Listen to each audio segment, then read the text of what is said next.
Hi everyone, I am welcoming all to the session 3 of Unit 2, that is Functional Specification with Use Cases.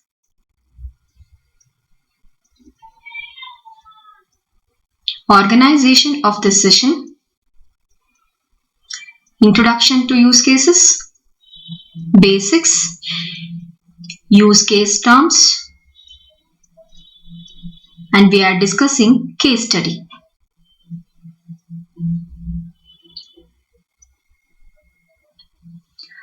In the previous sessions, we have discussed about the SRS and its format.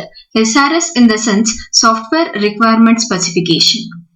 In the SRS, the format mainly contains three categories. The first one we have introduction. In the introduction, we'll be defining the purpose of the software, scope of the software, definitions, acronyms, observations, references, and the overall view of the software that we are going to develop. And the second part of the format contains overall description. This description may contain product perspective, user characteristics, general constraints in which the software is going to work, and assumptions and the dependencies of the software which we are going to develop. And the third part of the format contains specific requirements. As the name itself indicates, specific requirements means these requirements will differ from software to software that we are developing. This requirement specification generally contains external interfaces like user interfaces, hardware interfaces, software interfaces. Once the interfaces have been developed, it is very much essential to develop the communication interfaces too. And the third part of this format mainly contains functional requirements. The functional requirements may differ from one software to another software. So while defining the functional requirements, we should also take care of performance and the design constraints and also the system attributes. These functional requirements can be analyzed or developed with the help of use cases or DFD, data flow diagram, or ER diagram, entity relationship diagram, or the state diagram, or the projection diagrams. All these diagrams will help us to analyze the requirements in a better way. In this session, we'll discuss how to analyze the requirement using use cases.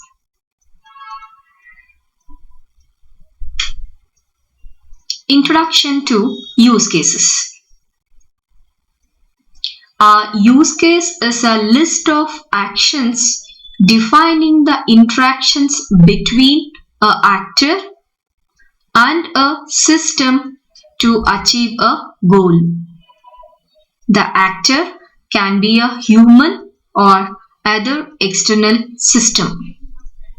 As it says, use case is nothing but the actions or the interactions that is going to happen between the actor as well as a system. These actor either can be a human or the external system. Our use case defines the actors involved in an interaction and also names the type of the interaction. Use cases are documented using a high-level use case diagrams. These use case diagrams will be discussing in the next.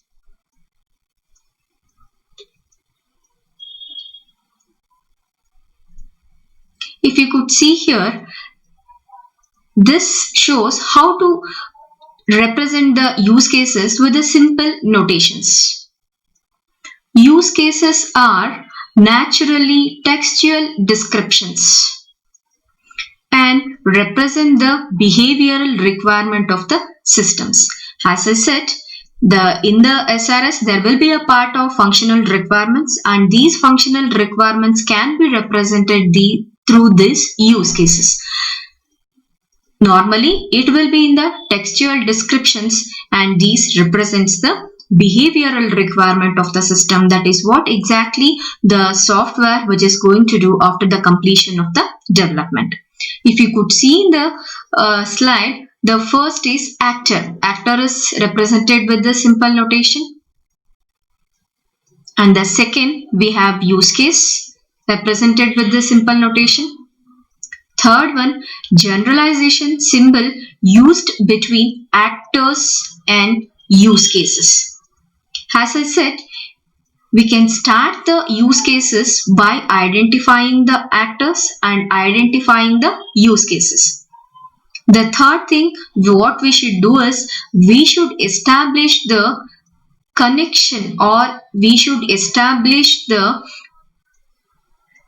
connection between these actors and the use cases, and we should name all the use cases with a unique name. So we should have a connection between the actor and the use cases before drawing the use case diagram.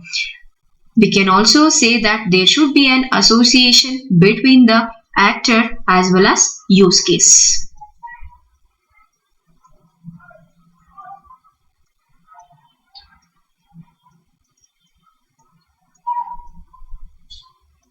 Use cases specify the functionality of a system by specifying the behavior of the system. This behavior will be captured as interaction of the users with the system. Use cases normally identifies the functionality of the system.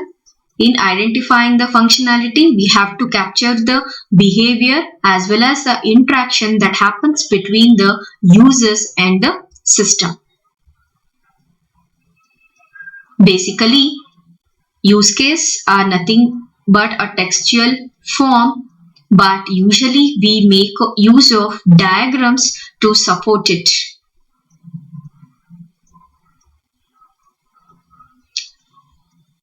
These use cases are useful in requirement analysis, and it is a very elegant way because the users like and understand a storytelling form and react to it easily. As I said, it's a functional requirement. Maybe a customer is a naive user or the very less technical knowledge user. He may not be knowing the exact words, but by using these use case diagram, a simple layman can also understand the requirement of the software. A simple terms will be used and a simple notation will be used. It is very helpful for even the developer as well as a layman, and helps in a very efficient manner to understand the system requirements.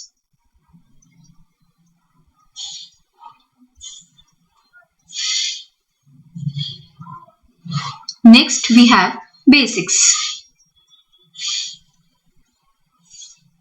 Use cases specifies the functionality by describing the interaction between the actors and systems. Usually, these use cases are represented in the hierarchical manner, since there will be a more than one use cases will be used by the system. So, we have to describe the interaction between the actors, system as well as the subsystems. Use cases usually focuses on external behavior. Use cases are primary, textual. Use case diagram shows what are all the use case used. Each and every use cases will be having a unique name. There will be a actors, and there will be a dependencies between the actors and use cases. In general, we can say these gives or provide an overview of the requirement. The main advantage of use case is it is like a story-like description, very easy to understand by both the users and analysts. As I said, the users may be naive who doesn't have a much technical knowledge how to represent their requirement. So in this case, use cases comes into picture and helps in a greater extent by making use of a simple words and a simple description. These use cases do not form the complete SRS. As I said in the beginning, these functional requirements are only a part of the SRS, so it doesn't form the complete SRS. It comes to the last format of the SRS. So it only says what could be the functionality of the software that we are developing, but it doesn't form the complete structure of the SRS.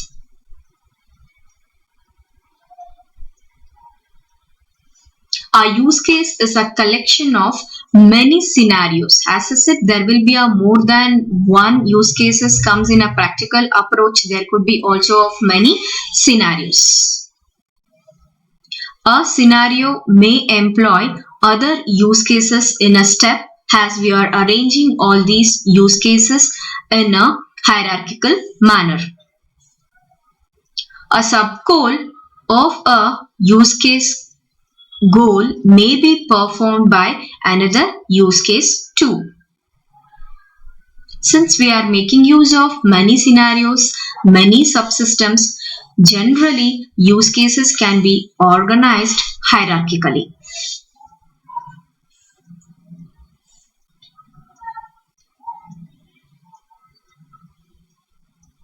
Next we have use case terms. We'll see what are all the main terms that is usually used while developing the use cases. The first term we use is actor. A person or a system that interacts with a proposed system to achieve a goal. An actor may be a person or a system that interacts with a system that is being developed to achieve a goal. Actor is the one who mainly concentrates on achieving the goal. The next use case term we have is primary actor. Primary actor is a main actor who usually initiates the use cases. His main goal is to satisfy the or achieve the goal. The actual execution may be done by a system or another person on behalf of the primary actor.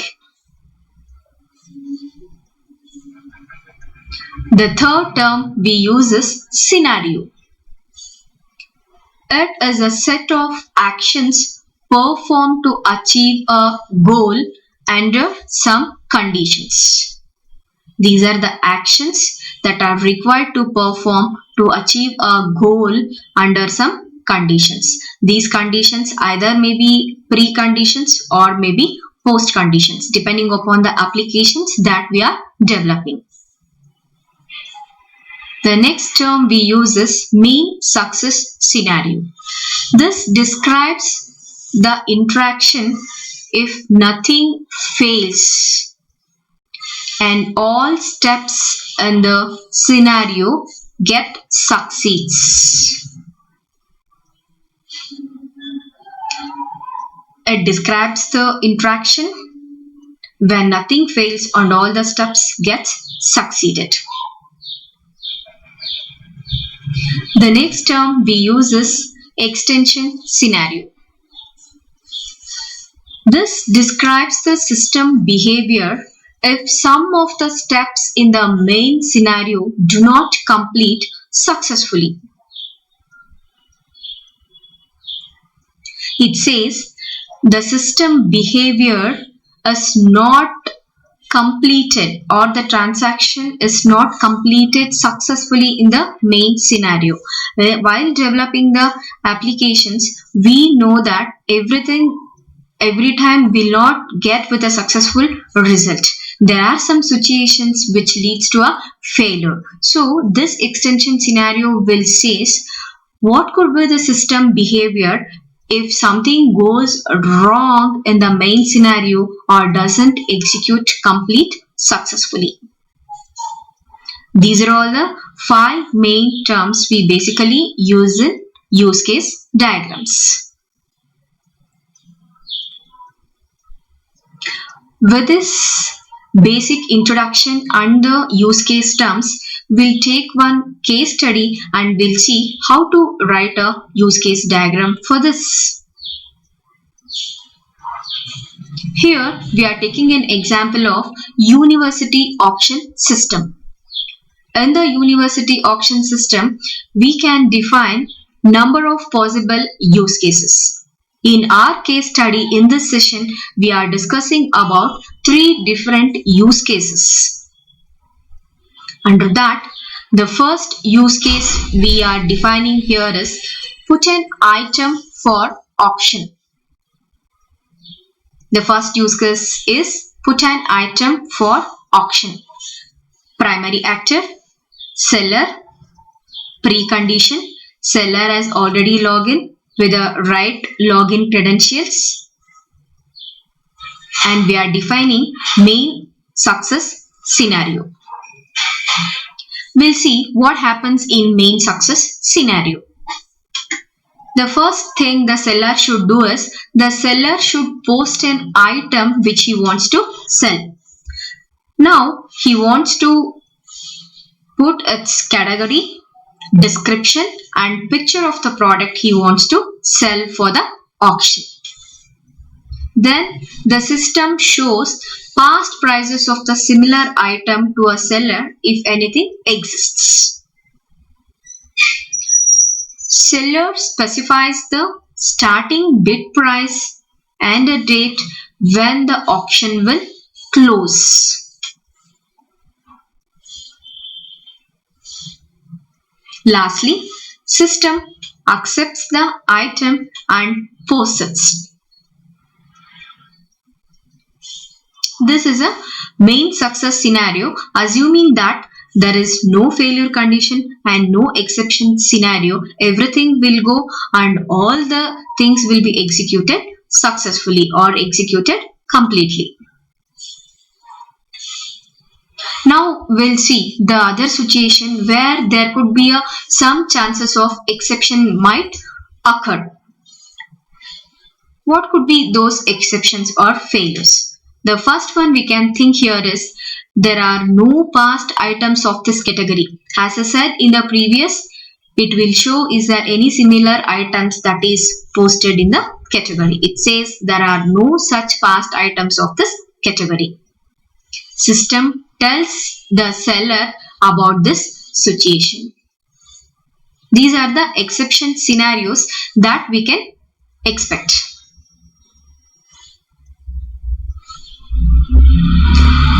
The next use case 2, we are identifying is make a bid. Here, the primary actor is identified as buyer. The precondition is the buyer has logged in with the right login credentials, and we are defining the main success scenario. Main success scenario. What are all the things that could happen? Firstly, the buyer searches or browses and selects some item which he is interested. Firstly, he searches and browses and selects the item which he is interested. Now, the system shows the rating of the seller, starting bid, current bid, and the highest bid. Ask buyer to make a bid. By specifying the starting bid rate, current bid rate and the highest bid rate, it asks the buyer what is his intention or what is the amount he is specifying to bid to a particular product. Now the buyer has to specify his own bid price. After entering the bid price, the system accepts the bid, blocks the funds in the bidder's account. The system accepts the bid and he blocks the amount in the account. Now the system updates the maximum bid price, informs the other users and updates the record for the same item. All the updates will be done at the system end. These are the things that can happen when nothing goes wrong. Similarly, we should think what are the possible failure conditions that can occur with the following use case. We'll see exception scenarios. The first thing that may go wrong is the bid price is lower than the current highest. Already some other user has already set the bid price. If the person comes and he gives the bid price lesser than the current price, then the system will show as an error the bid price is lower than the current highest. And ask the user, make sure that are you going to continue with the bid. System informs the bidder and asks to rebid. As I said, the first thing is it informs the bidder and asks to rebid or change the bidding amount with his interest. Next thing is the bidder does not have enough funds in this account. If the bidder is not having enough funds in his account, the failure condition may occur. In that, system cancels the bid and asks the user to get more funds that is required to bid a particular product. The system will not go ahead with the insufficient fund. It will ask the bidder to load the amount, then continue with the current bid. These are the exceptional scenarios or the wrong things that can happen during the bidding by the buyer. Now we'll see use case 3, complete auction of an item. Here, the primary actor is recognized as auction system. If we remember in the previous use cases, use case 1 and use case 2, the primary actor we considered as a user. In the use case 1, the seller was a primary actor. In the use case 2, the bidder was a primary actor. Here, if you could see, the primary actor is a auction system. The precondition what we are giving here is the last date for bidding that has been reached and main success scenario. What are all the things that could happen if all the transactions goes well and correct? First thing, select the highest bidder from all the bidders and send email to a selected bidder and seller informing the final or last bid price, and send email to other bidders also. Here, the system will select the highest bidder and send a mail to the selected bidder and also mentions the final bid price of a product that the seller wants to sell and the buyer wants to purchase, and also sends the email to the bidders saying the same information. Second thing it can happen is debit bidder's account and credit the sellers. Once the bidding process complete, the amount has to transfer from the bidder's account to the seller's account. So it will debit the so and so particular bidder's account to the credit and credit into the sellers. After that, it unblocks all other bidders fund, or means it unblock all the bidders fund who has bid lower than the current or highest bidder.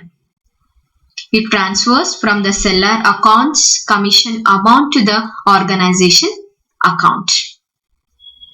And finally, the system removes the item from the site and update the records that the item has already sold and updates the same. These are all the things that could happen in the main success scenario. And here we are assuming that there is no exceptional scenario, that everything will get complete and the seller will sell an respective item to the bidder. So we are not having any exceptional scenarios.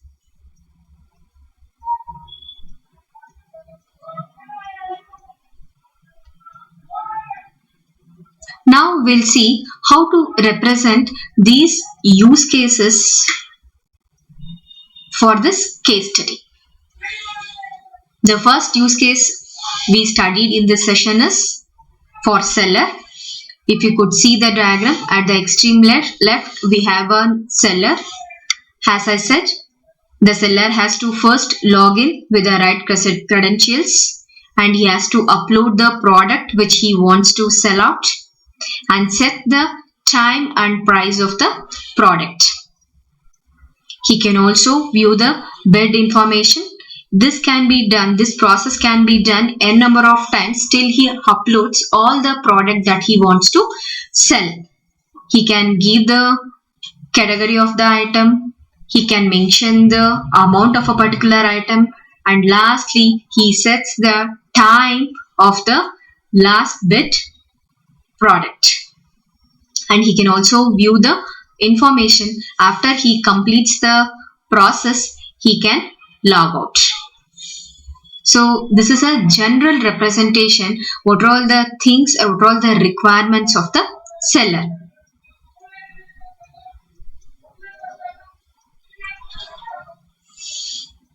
Similarly, we can represent the use case for the bidder also. At the extreme left, we can see the bidder. The bidder has to first log in. After the login, he'll search for the product which he is interested. Since there will be a many product, he searches or browses the product in which he is interested to buy. He can purchase the package which he is interested.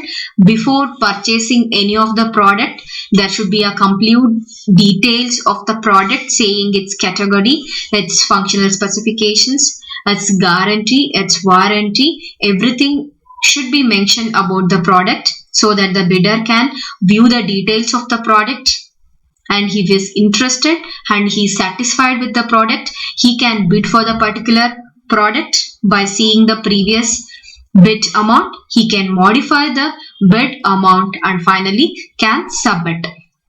After doing all this process, he can continue with the next search in which he is interested, or he can browse for the similar products which he wants to buy, or if all the transactions are done, he can log out of the particular use case. So these are the representations of the seller as well as a bidder. As we can see, these requirements can be easily analyzed with these use cases. It is a very simple, and diagrammatically we are representing the textual form of the requirements of the seller and as well as a bidder.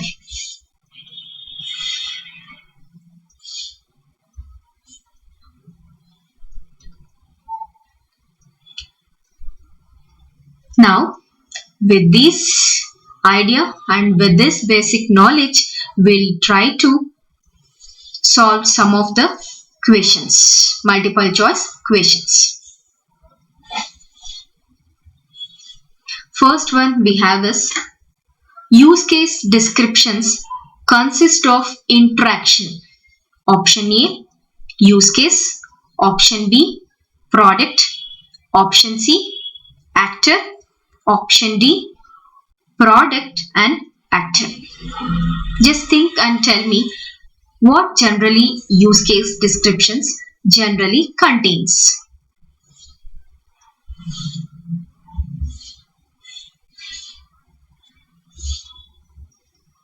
As we all know, the use case description, it contains both the product as well as the actor. The best suitable solution for this question we have is option D.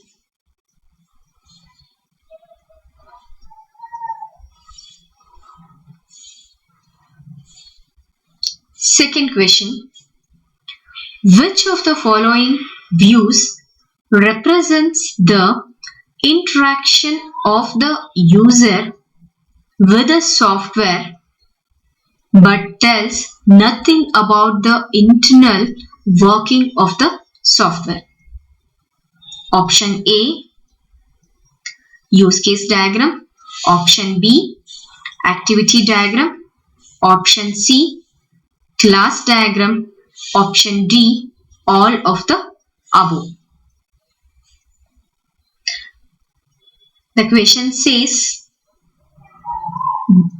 in which view it represents the interaction of the user with the software, but it is not at all telling anything about the internal working of the software. As we all know, it is a use case diagram which completely doesn't bother about the internal working. It only thinks or describes about the external working or only the functional requirements of the softwares that which we are going to develop. Next question. What are the notations for the use case diagram we use? Option A, use case. Option B, actor. Option C, prototype. Option D, use case and actor. Just think what are all the things or the notations or the terms we generally use in use case diagrams.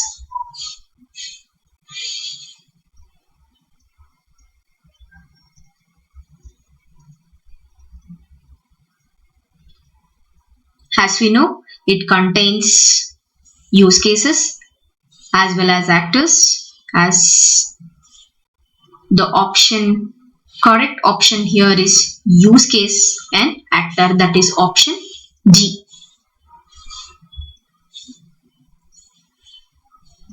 Next question. Use case diagram represents option A, functional requirements. Option B, software requirements. Option C, testing requirements. Option D, all of the mentioned. As we know that use case diagrams only represents the functional requirements. As I said, functional requirements are the part of the SRS. It doesn't give the exact or a complete software requirement. These use cases mainly represents the functional requirements that has been given in the SRS. So the suitable answer for this we have is option A, functional requirements.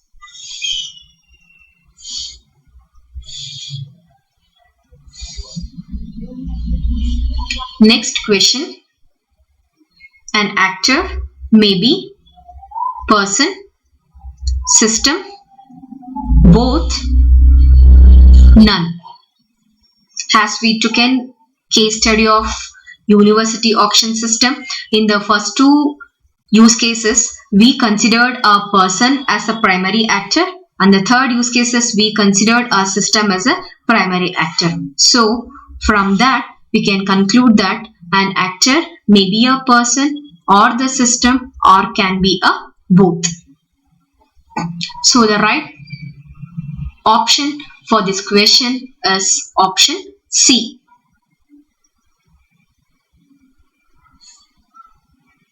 Next question.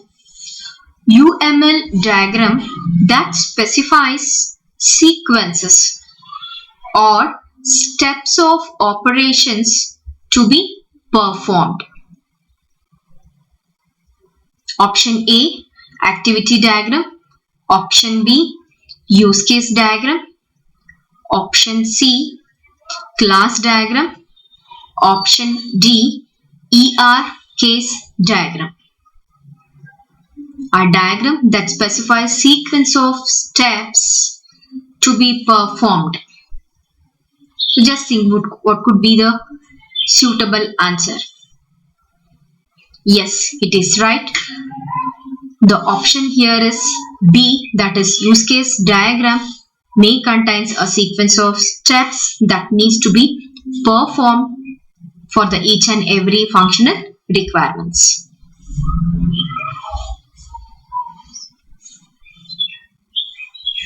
Next question. The diagram that facilitates requirements gathering and interacts between system and external users is called as option A, flowchart. Option B, sequence diagram. Option C, use case diagram. Option D, data flow diagram. As we all know, use case diagram gathers information or the requirement of the system and interacts between the users as well as a system. Right? So, the best suitable option for this question is option C, that is use case diagrams.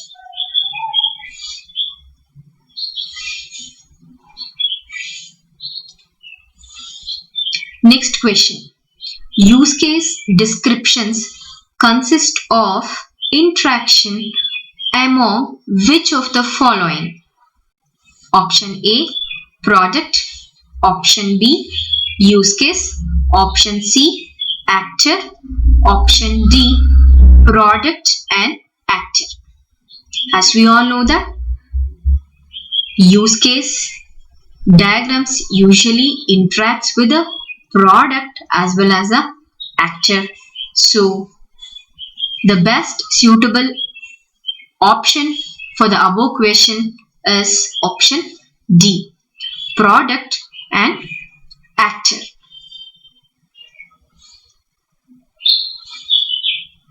Next question. Use case description contents include option A, use case name and number. Option B, actors. Option C, stakeholders and needs. All of the mentioned. As I said, each and every use case that we are defining should have the use case name, which is unique, and number. Obviously, use case interaction should start with an actors, stakeholders and their needs. That means the users which gives their requirement. Right? So, the best suitable answer for this question is option D, all of the mentioned above, as it requires the use case name, number, actors, decision makers and their needs. The best suitable answer here is all of the mentioned. That is option D. Next question. A scenario describes a set of actions that are performed to achieve a goal under some specified conditions. Option A precondition is an assertion guaranteed to be true when the activity or the operation finishes. Option B, a set of actions that are performed to achieve a goal under some specified conditions. Option C, trigger is an event that causes a use case to begin. None of the mentioned. As we know, scenarios for each use case should start with a precondition that specifies the operations finishes completely. So the best suitable option for this above question is option A precondition is an assertion guaranteed to be true when the activity or operation finishes.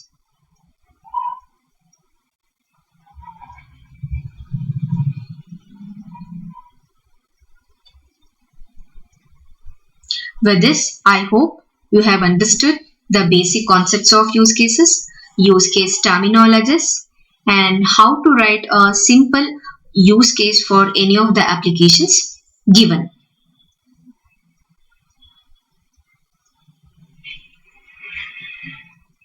Thank you.